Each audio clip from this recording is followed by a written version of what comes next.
If you ever wanted to see the tragic downfall of a beloved game system, then there's no stronger example right now than Dungeons & Dragons. Because Wizards of the Coast, the developers of Dungeons & Dragons, just revealed that the biggest D&D project in history has turned into an unmitigated disaster, and therefore they have been forced to end it. Shockingly, Wizards of the Coast's vision for the future of Dungeons & Dragons is now cancelled. Development is ended, and they are dropping it like a political group drops their youth wing after their Discord chat is made public. I'm of course talking about Wizards' recent announcement that Sigil, the official Dungeons & Dragons virtual tabletop, has just had the plug pulled on it as unceremoniously as my granddad's life support when my parents saw the hospital bill. Miss you, Granda. And this is possibly one of the biggest catastrophes in Dungeons & Dragons history, costing Wizards of the Coast and their parent corporation Hasbro hundreds of millions of dollars. It has now resulted in mass layoffs, and the future of Dungeons & Dragons, especially the one that has been promised by Hasbro for years, is now in jeopardy. But if you thought that the story ended there, then you have not been following Dungeons & Dragons news lately, because unfortunately,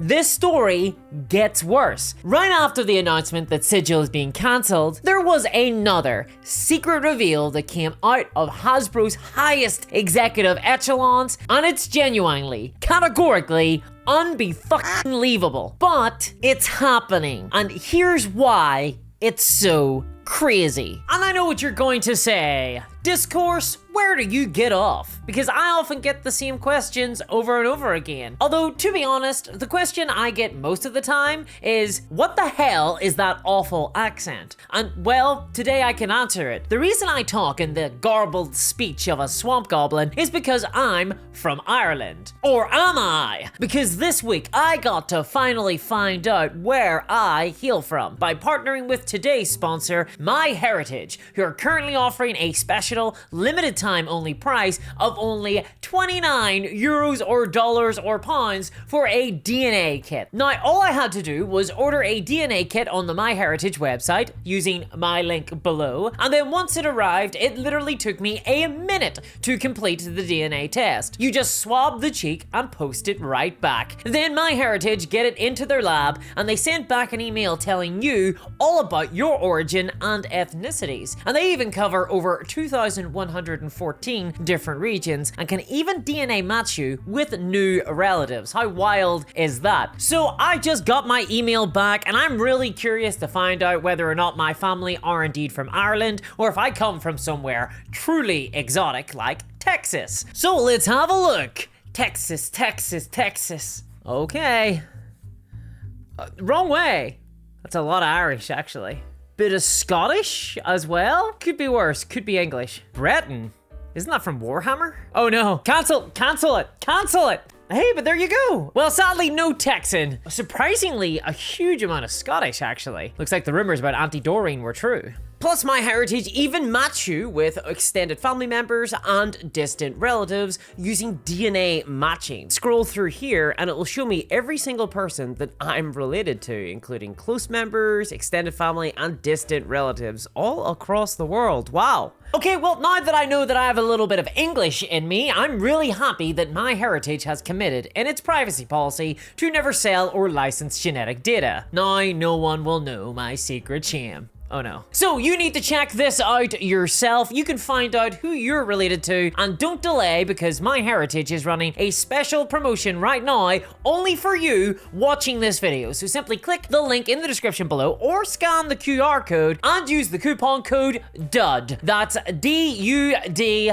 to get your DNA kit for just $29/euros. This price is significantly lower than any other company, and thanks to MyHeritage for sponsoring today's video. Okay, so to understand why this recent Hasbro reveal from their executives is so very crazy, you first have to understand how we got here and the deserved downfall of digital Dungeons & Dragons, indubitably. Because the Dungeons & Dragons community have had to endure a few years now being bombarded by Hasbro and Wizards of the Coast's desire to turn Dungeons & Dragons into a digital experience, like we're North Korean border patrol guards being forced to listen to K-pop pop sensation BTS on repeat forever. You see, digital Dungeons and Dragons, much like flying cars and internet lobotomies, was supposed to be the future. We're supposed to be doing everything digitally and virtually right now, which clearly isn't the case. I mean, ignore the fact that I'm talking to you on YouTube. I'm really referring to D&D here. Hasbro and Wizards of the Coast have been obsessed with making Dungeons and Dragons go digital for like half a decade. Well, really, honestly, it's more like 2 decades, but very recently, half a decade. But this focus has confused many in the Dungeons and Dragons community because D&D is traditionally a physical role-playing game where you get together with friends, do silly accents, roll dice, and tell stories at the table with your imagination. And definitely do not sprinkle in your fire giantess fetish, Dave. And that's kinda why people love it. The lack of fire giantess fetish play. I'm not doing that session again. But no, that all sounds a little bit too communist for Hasbro and WotC, a little too red. They'd much rather do a Tron Ares and reap all the success that a thing like Tron Ares can bring, which is Jared Leto level audience numbers. They were clear, D&D had to go digital. As Chris Cox, CEO of Hasbro, put it, the underlying thesis of Hasbro's D&D business is all about digital. But what does that actually mean? Well, for Hasbro and WotC, digital Dungeons and Dragons meant that D&D should evolve into existing as a virtual tabletop system. Now, this idea isn't particularly new. There are a ton of independent VTTs out there that are good and facilitate RPG games. You got Owl Barrel Rodeo, Roll20, The Forge, Prince Andrew's Discord server, etc. And people use them to play games together even if they're spread all across the globe. Like say you were on a privately owned island or something. But Hasbro Wizards wanted one of these VTTs of their own really, really badly. So they started making it, and it was christened Sigil, and they spent millions of dollars to make this happen. Now, unfortunately, it has always felt like Chris Cox might have angered an ancient god during one of his infamous mummy-eating trips to Egypt, because from the very beginning of its development, Sigil has always felt a little bit cursed. You see, Sigil has been causing problems for Hasbro and WotC since the very beginning. Hell, before it even existed. It actually almost destroyed the entirety of Dungeons and Dragons before it was even a thing. And that's not me exaggerating. Do you remember the OGL scandal? Remember that, huh? Where faith in D&D collapsed and there was like literally a global boycott of the game? Yeah, it turns out one of the reasons that that scandal even happened in the first place was because CEO Chris Cox and Cynthia Williams, the then president of Wizards of the Coast, were so frustrated that Dungeons and Dragons was, as they put it, under-monetized, that they hatched a brand new plan, a secret plan to get themselves some Cave of Wonders levels of cash. And this big plan was the 4-quadrant digital ecosystem for D&D. Say that 4 times. The way they saw it, they could make Scrooge McDuck money by selling subscription-based digital tools on a D&D digital storefront and game companion like D&D Beyond. That was number 1. But also they could do digital content sales. That was number 2. Internet tie-ins like TV shows and movies, number 3, and of course, they could sell access to and create microtransactions on, at that time, their upcoming virtual tabletop system, Sigil. And it was for that latter reason, for being able to monetize this hypothetical Sigil virtual tabletop, that forced them, well, it didn't force them to, they wanted to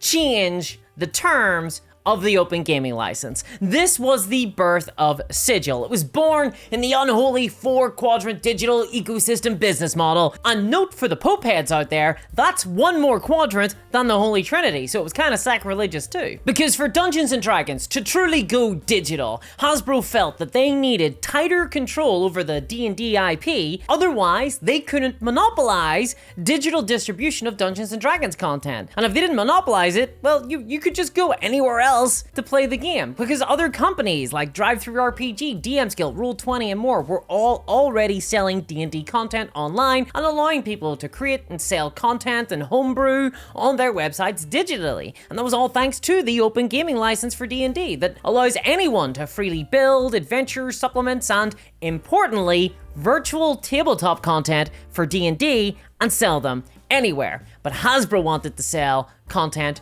on Sigil. They didn't want anybody else getting their fingers in the pie. So Hasbro came up with the OGL 1.1, which limited explicitly what digital creators could do, what they could create for D&D, and whether or not they could sell it. And it put all the power into the hands of Hasbro. It gave Hasbro a monopoly on making digital Dungeons and Dragons content so they could sell it later. And then that OGL 1.1 got leaked onto the internet. Oops, and the rest is history. That scandal almost took down Dungeons and Dragons entirely, and it's all thanks to digital Dungeons and Dragons. Jeez, thanks. But even after the OGL scandal, Sigil was still causing bother. Because as one of the main pillars of the 4-quadrant strategy for Dungeons and Dragons hyper profitability, Sigil was always constantly drawing Hasbro's attention away from the core game of D&D, you know, like the actual game of Dungeons and Dragons, as Hasbro struggled to figure out a way to port D&D into a computer program. Because while all the already existing virtual tabletop platforms that already exist were designed as a way for people to just play tabletop RPGs on their computer with friends at minimum fuss, minimum requirements, Hasbro wanted Sigil to be different. They wanted it to be the official virtual Dungeons and Dragons tabletop, and that meant it had to be more. It couldn't just be an option, no. They wanted Sigil, virtual Dungeons and Dragons, to be the main, the default, hell, the only way that D&D could and should be played. But okay, this is all well and good, but why do any of this? How will it even make any money? We've got to have money. Because if Dungeons & Dragons was transformed into a purely digital experience, everything would change. Because when you play in the digital world of D&D, a computer-generated rendition on your computer, the game is no longer about what you can imagine. Instead, it's about what you can digitally depict in that virtual realm. And because Hasbro do not have the vision to invent a Willy Wonka-esque contraption that makes your dreams a reality, unless you're particularly impatient, in which case it turns you into a big fluffy person who floats away into the clouds, never to be seen again, while some little people struggle to sing a song that has to rhyme the word patience in a catchy chorus, that means they cannot sell you things that you could just imagine. But they can sell you things that they can create in a digital marketplace on Sigil. Digital skins, character outfits, sweet tats, special dice, pets, and gribblies, and junk, and clutter. And when Sigil released, they immediately started doing that, like tying in a golden dragon skin for Sigil that you could only get by pre-ordering the Golden Dragon edition of the newest version of D&D. They weren't trying to hide this. This was explicitly the goal of Sigil, to sell you stuff. It was designed from the ground up not to be a good rendition of D&D, but as a platform to facilitate capitalism, to force you to buy shit. And they thought it would make them literally billions of dollars, especially after seeing the profits from similar programs that were the inspiration for Sigil, like Monopoly Go, the app that did and still is make $10 million a month, a game that has amassed $3 billion in revenue. They wanted that for Dungeons and Dragons, and Sigil was their white wheel, their means to do so. But that wasn't all. Sigil was also to become a major platform for AI in Dungeons and Dragons. Chris Cox has been consistently on record talking about using AI in D&D and using AI in Sigil for user-generated content, to streamline new player introductions, for emergent AI-created storytelling. This would be another thing to make D&D more profitable, to fix its under-monetization. It's just that while Hasbro were so busy thinking about how to make money out of Sigil, they kind of forgot that it was meant to, you know, actually do a thing, that it was meant to facilitate actually playing Dungeons and Dragons. And earlier this year, we got leaks out of Hasbro that revealed the executives were treating Sigil more like a video game than a virtual tabletop system. And as the leak put it, quote, at no point cared to understand the difference. In fact, according to that leak, Hasbro expected Sigil to make Magic the Gathering and Baldur's Gate 3 money. And how would it do that? by merely existing. Executives, the ultimate welfare queens. And it's kind of ironic to me that Baldur's Gate 3 seems to have been a lot of the inspiration for Hasbro executives here, and therefore was a little bit to blame for Hasbro thinking that D&D could be turned into a major cash cow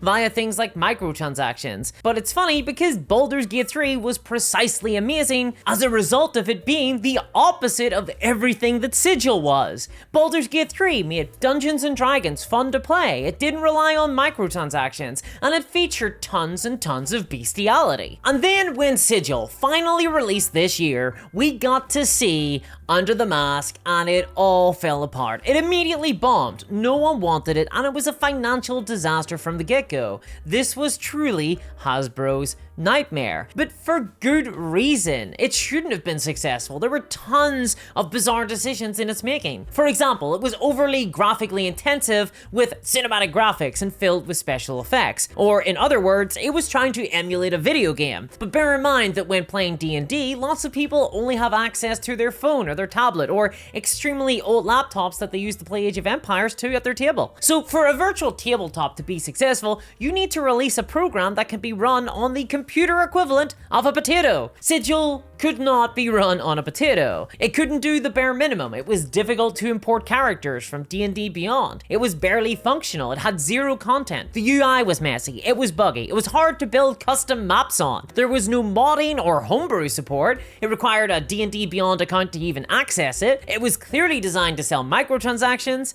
which was partly why the graphics were so intensive, and it was painfully overkill for what anyone needed to play a game of D&D. It was the opposite of what people wanted. Hasbro should have focused instead on things like community modding, making a system that had low hardware requirements, and pricing everything pretty cheap in the system. Something that was easy to play, not a bastard version of Baldur's Gate. And as a result of all of this, reviews of the program were abysmal. And when Hasbro quickly realized that Sigil wouldn't actually generate the billions of dollars like Monopoly Go or Magic the Gathering or Baldur's Gate like they had expected, they callously laid off a full 90% of the team that had worked diligently on the program at their orders. Dozens of people let go because of executive incompetence. And that's where we last left it until this week when Hasbro announced formally that Sigil is now being shut down. It is now being cancelled forever. The Sigil dream is dead, and with it, the thing that was meant to bring Dungeons and Dragons into the future. The linchpin of digital Dungeons and Dragons has been finished. The fourth pillar in the entire business model of Dungeons and Dragons is over. This is the culmination of decades of plans and schemes down the tube, and all because players refused to play in a buggy, fake video game rendition of D&D and didn't buy enough fancy hats. You jerks. But what's frustrating to me is that Sigil soaked up a ton of money that could have been invested into Dungeons and Dragons proper, and it took up so much time of so many developers working in Wizards of the Coast, and it sucked all the air out of the D&D room. It limited what we got as players and what we could have had. And you know, maybe worst of all is that Sigil could have been good in theory. It could have been useful to have a place to play Dungeons and Dragons remotely, to centralize a lot of the purchases of, content and PDFs, because right now if you want to play a VTT and you have Dungeons and Dragons content on one of them, like Roll20, but you can't get that content from Roll20 on the Forge VTT. So to have one big virtual tabletop that centralized everything could have been really handy for players. Except for the fact that it could only play D&D. But alas, Hasbro screwed it, because they could never understand that their vision of it as a program primarily designed to sell digital gribbles to players wasn't really anything that people wanted. Nobody wanted that. They just wanted to play D&D. And ironically, in the latest Hasbro annual report, for the first time in a really long time, D&D was reported to have done pretty well sales-wise this financial quarter. The financial quarter where Sigil died, because they've gone back and focused on the actual game and put out actual physical Dungeons and Dragons products again. People still love Dungeons and Dragons, so that's something to celebrate. And I guess this kind of acts like an ode, a requiem for Sigil, the end of an era. And also, by the way, Hasbro's throwaway maps virtual tabletop system, where they just provide some tokens and maps to play D&D on in D&D Beyond, it's doing really well. Fancy that. So now Sigil's dead and buried, it's over. We can finally put it behind us. Hasbro can stop making D&D scandals, stop focusing on digital, they can get down to business making new, real D&D content, and I can go back to talking about why I don't like elves in D&D. So subscribe to the channel for that. Patreon stuff hasn't come up yet. Why hasn't the video ended? What's going on? Oh yeah, of course, that's right, I forgot. This ain't over. This story, believe it or not, does not end with the death of Sigil. It actually gets worse. You see, literally moments ago, when asked about the future of Dungeons & Dragons by investors, the vice president of Hasbro revealed that actually, he's got a really smart plan for D&D. He reckons that you could make Dungeons & Dragons in some sort of, digital way? In fact, the Hasbro executives have all come together to agree the future of Dungeons & Dragons is digital, and that's their new plan for D&D. I'm not fucking kidding. 0 lessons have been learned over the last 5 years, even as they stand on the grave of Sigil that cost dozens of people their jobs, hundreds of millions of wasted dollars, and the very integrity of Dungeons & Dragons itself. It turns out that's not enough. They're going to do it all over again, except this time, Hasbro are doing 5 different new digital projects for Dungeons & Dragons. Oops. Time for them to crack out the old microtransactions once again. I'm gonna need to start taking a lot more uppers to cover this, aren't I? And truth be told, there is a reason why Hasbro keep coming back to this well. And it's not because they love Dungeons & Dragons and they want to share it with as many people as possible. No, it's because they can't help themselves. Dungeons & Dragons, I think we all have to admit, doesn't work for Hasbro. It doesn't make enough money for them. And they really want digital D&D to be a thing because traditional D&D, it doesn't make video game level money. The market's just too small for that. It's not easy enough to monetize. I mean, Baldur's Gate 3 in a lot of ways was almost the worst thing to happen to D&D because it made Hasbro realize how much cash could be in digital games. And now that's all they obsess over, like they found the one f***ing ring. But sadly, they don't understand what actually made Baldur's Gate 3 so good and special. But I'll be here covering it with your help. And if you missed it, by the way, I've just released my brand new tabletop miniatures game, Little Big War. This is the definitive base building war game that you can play on your coffee table. It's all about choosing a faction, building up a base, training a bunch of units, and then going to war. You can buy it right now on Wargame Vault or Patreon via my links in the description below. It's super easy to play, super short and easy to read. It comes with vibrant, pretty art, and best of all, it's incredibly affordable at under £6 or $8. The game is designed to be accessible for anybody and playable at all levels, so please do check it out. It's deep strategy and a really accessible package. If you loved real-time strategy games in the 2000s, or you always wanted to play a tabletop game but giant rule books aren't for you, then try out Little Big War. And thanks to my patrons for supporting me, especially CryptoKev, and don't forget to click the link in the description below or sign the QR code and use the coupon code DUD, that's DUD, to get your MyHeritage DNA kit for just $29/euros in MyHeritage's special promotion available for only you watching this video. Bye-bye!